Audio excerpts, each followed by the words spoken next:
How to import Hugging Face model. In this video, I'm going to show you how you can easily import and use the models.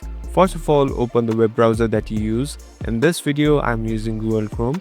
Now, here you search for huggingface.co. So you'll be in this website.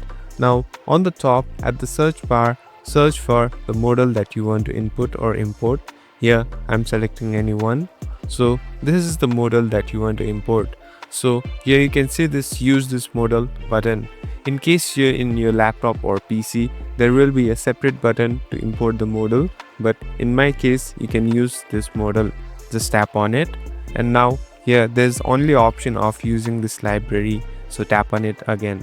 So here you can directly copy it and paste it in your code.